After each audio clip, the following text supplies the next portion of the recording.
NewsXworld. Moving on, well, Hamas says it is hopeful for real progress towards a ceasefire in Gaza as senior leaders from the group meet with Egyptian mediators in Cairo. The talks are taking place amid continued violence, with the Israeli military intercepting 3 projectiles from Gaza and launching airstrikes and artillery fire across several areas. These discussions come just days after former U.S. President Donald Trump suggested a deal to release hostages held in Gaza was close to being finalized. Israel has slightly eased its demands in a proposed hostage deal, with Hamas now seeking fewer than the original 11 hostages.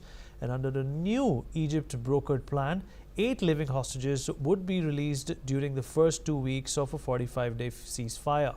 Meanwhile, Turkish President Recep Erdogan has accused Israel of attempting to divide Syria, claiming it is trying to dynamite the revolution that ousted Bashar Assad. In the southern Gaza Strip, the Israeli military says it has taken full control of the Morag Corridor, effectively cutting off the city of Rafah from Khan Yunis.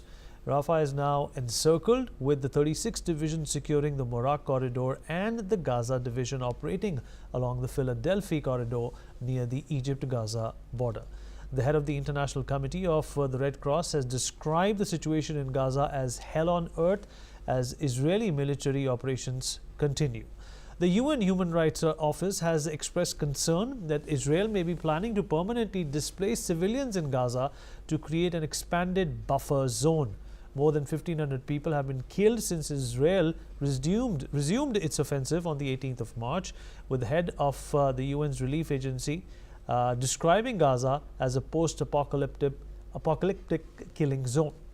And finally, the UN's Ravina Shamdasani said that 36 Israeli strikes on Gaza killed only women and children.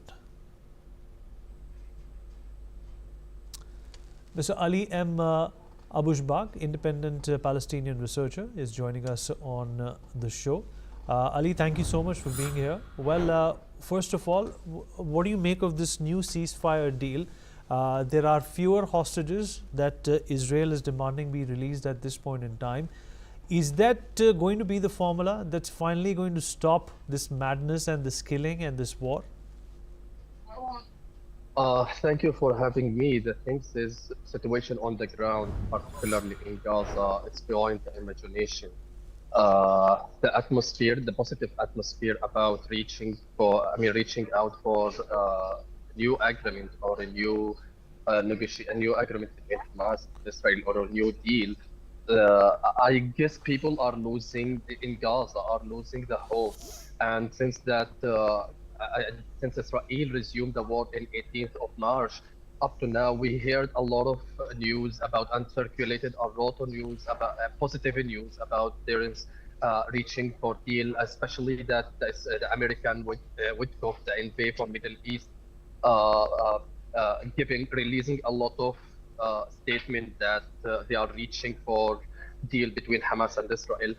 Today we hear, and also the Egypt proposal for a human truce before the Eid, before 2 weeks also. But unfortunately, Hamas doesn't dealing serious with this proposal. And today also there is a new proposal that proposed by Egypt, that releasing 10 hostages, and also there is a new deleting from Hamas. They are reaching Cairo for complete the negotiation and to complete the deal.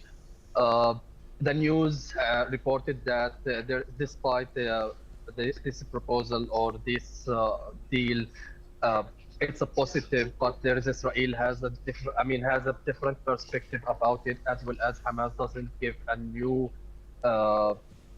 any reaction with this proposal or their response.